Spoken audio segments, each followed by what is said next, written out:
Magandang araw mga kaibigan. Ngayon tatalakayin natin kung kailan, saan, at sino ang nagpatayo ng Malacañang Palace at ano ang kahulugan nito sa atin bilang isang Pilipino. Ang Palasyo ng Malacañang ay ang opisyal na tahanan ng Pangulo ng Pilipinas. Sinisimbolo dito ang kapangyarihan bilang isang Pangulo ng bansa. Matatagpuan ang Malacañang Palace sa kalye Jose P. Laurel, San Miguel, Maynila na nakatayo sa gilid o sa pampang ng Ilog Pasig. Dito naninirahan ang lahat ng naging pinuno mula kay Gobernador General Rafael de Echagüe noong 1863 at hanggang sa kasalukuyan maliban sa isa, si General Emilio Aguinaldo. Ang malaking bahay na bato o ang malaking bahay na bato sa pampang ng Ilog Pasig ay tinatawag natin ngayong Malacañang Palace. Ipinatayo ito ni Don Luis Rocha noong gitnang bahagi ng ika-17 siglo. Si Don Rocha ay isang negosyante, Espanyol, at kanyang bahay na bato ay ginagamit lamang bilang isang bahay pahingahan dito sa ating bansa.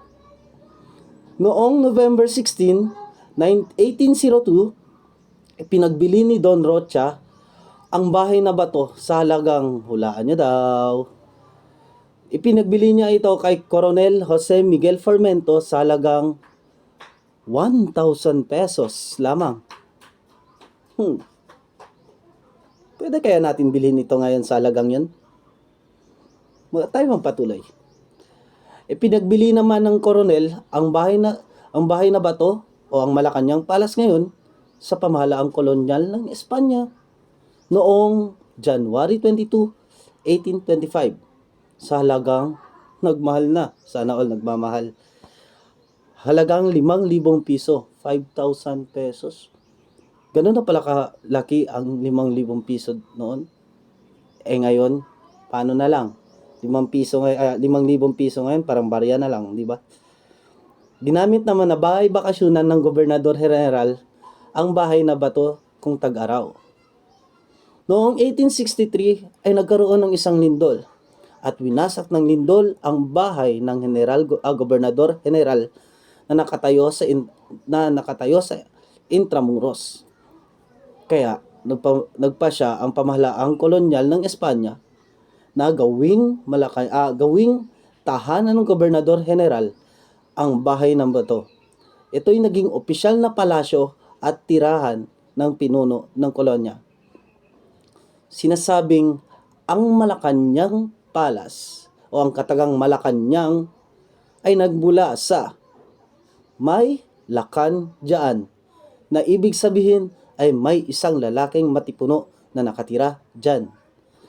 Nangangahulugang tirahan ito ng mataas na tao sa lipunan. Marami ang ginawang pagbabago sa palasyo mula nang ito'y bilhin ng pamahalaang kolonyal ng Espanya. Niluwangan nito ang azotea na nagtayo ng mga nasasakupang lupain ng palasyo at nagtayo rin sila ng mga bagong gusali. Nanirahan sa palasyo ng Malacañang ang 18 Gobernador General ng Espanya, kabilang na dito si Gobernador Rafael de Echagüe, at ang 14 na Gobernador Sibil ng Estados Unidos. Si Pangulong Manuel L. Quezon ang kauna-unahang Pangulo na tumira sa Malacañang Palace. Ito ay tinirahan niya noong 1935. Ngayon, talakayin natin kung kailan ito ipinatayo. Ito ay ipinatayo sa ika-17 siglo. Bale, higit sa 200 taon na ang Malacañang Palace. Ito ay ipinatayo ni Don Luis Rocha at tinirahan ng kauna-unahang Pangulo na si Manuel L. Quezon. Kauna-unahang Pangulo na tumira sa Malacañang Palace. Si General Emilio Aguinaldo ang kaisa-isang pinuno na hindi tumira doon. Ang Malacanang Palace ay sinisimbolo ng ating mga nakaraan. Ang isang history na kung saan ginamit ang bahay na bato o Malacanang bilang tirahan ng matataas na pinuno ng Pilipinas. Yun lamang po at maraming salamat sa pakikinig.